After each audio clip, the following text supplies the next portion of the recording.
தமிழர் வழியில் தமிழ்நாடு மட்டுமல்ல, இந்தியாவே நாளைக்கு தலைவருடைய வழியில் அவருடைய நிர்வாக திறமையின் மூலம் எந்த அளவிற்கு மாற்றத்தை நம்மால் உருவாக்க முடியும். அப்படிப்பட்ட ஒரு நாளாக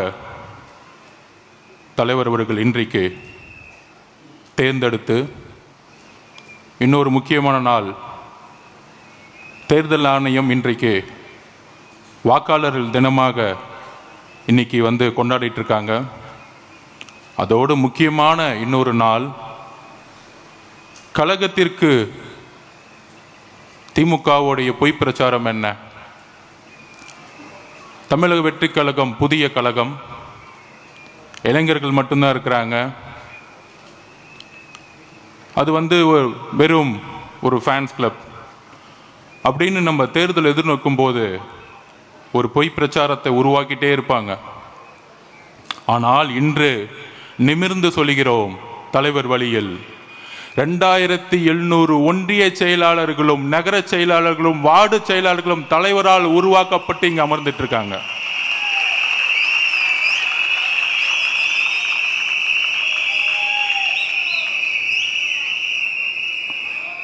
அதை சும்மா ஒருங்கிணைக்கல, எல்லாத்தையுமே கைபேசியில மொபைல்ல கனெக்ட் பண்ணி 70,000 பூத் கமிட்டி மெம்பர்ஸ், ஒவ்வொரு பூத் கமிட்டி மெம்பர்ஸ்லையும் 12 உறுப்பினர்கள், அதில் ஒன்றிய செயலாளர்கள், கிளை செயலாளர்கள், நகர செயலாளர்கள், வார்டு செயலாளர்கள் எல்லோரையும் இணைத்து சுமார் 100 டெலிகாலர்ஸ் கடந்த 3 மாசமாக உங்களுடன் பேசி இந்த எஸ்ஐஆர் பணி மட்டுமல்ல, தேர்தல் அரசியலுக்கான பணிகளையும் தயார்படுத்தி கழக பொதுச் செயலாளர் ஆனந்த் அண்ணன் அவர்களும், தலைவர்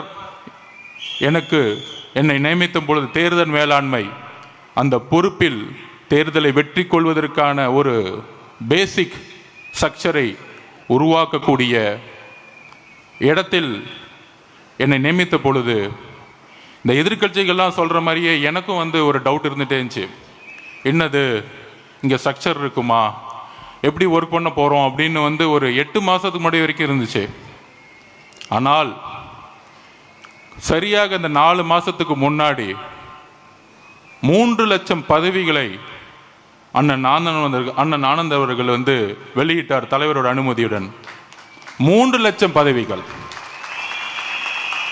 அந்த 3 லட்சம் பேரும் மை டிவிகே ஆப்பில் இணைத்தோம். அப்புறம் பிஎல்ஏ, அதில் 100 டெலிகாலர்ஸ் ஒன்றிய செயலாளரோட டெய்லி பேசிட்டே இருக்கிறாங்க. கிளை கழக செயலாளரோட, மாவட்ட செயலாளரோட வீடு வீடாக எப்படி செல்லணும் எஸ்ஐஆர் பணிக்கு அப்படின்னு பார்க்கும் பொழுது, இந்த எஸ்ஐஆர் பணி இருக்கு எனக்கு ஒரு மிகப்பெரிய அதிர்ச்சியை கொடுத்தது. பொதுவாக திமுக அதிமுக எல்லா கட்சியிலையும் பிஎல்ஏ மீட்டிங்ஸ் போடுவாங்க. அதில் கிட்டத்தட்ட பார்த்தீங்கன்னா 60,000 பேர்னா ஒரு 20,000 25,000 பேர் தான் மொத்தமே இருப்பாங்க. ஆனால் வெளியே பார்த்தா நிறைய பேர் மாதிரி தெரிவாங்க. ஆனால் இங்கு 70,000 பேர் லிஸ்ட்டு அண்ணன் கொடுக்கும் பொழுது டெலிகால்ஸ் மூலிமா கால் பண்ண அடுத்த ஒரே ரிங்கில் ஃபோன் எடுப்பாங்க. சார், நான் இந்த பூத்துலேருந்து பேசுகிறேன் சார்.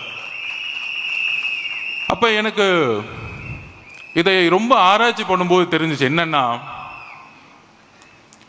நீங்கள் சொல்கிறீங்களே ஃபேன்ஸ் கிளப்பு, இவங்கெல்லாம் தேர்தலுக்கு புதுசு இல்லை. திமுக அதிமுகன்னு மாறி வேலை பார்த்து உங்களுடைய எல்லா பொய்களையும் உண்மைகளையும் என்னன்னு தெரிஞ்சுக்கிட்டு இந்த இடத்துக்கு வந்திருக்காங்க. தேர்தல் அனுபவம் மிக்கவர்கள் விஜய் மக்கள் இயக்கத்திலிருந்து வந்துங்கிறது இப்பதான் ரொம்ப ஆராய்ச்சியா ஒர்க் பண்ணும்போது தெரிஞ்சு. பிளே ஸ்டோர் மற்றும் ஆப் ஸ்டோரில் இருந்து பாலிமர் செயலியை QR கோடு மூலம் பதிவிறக்கம் செய்யுங்கள். செய்திகளை உடனுக்குடன் பெறுங்கள்.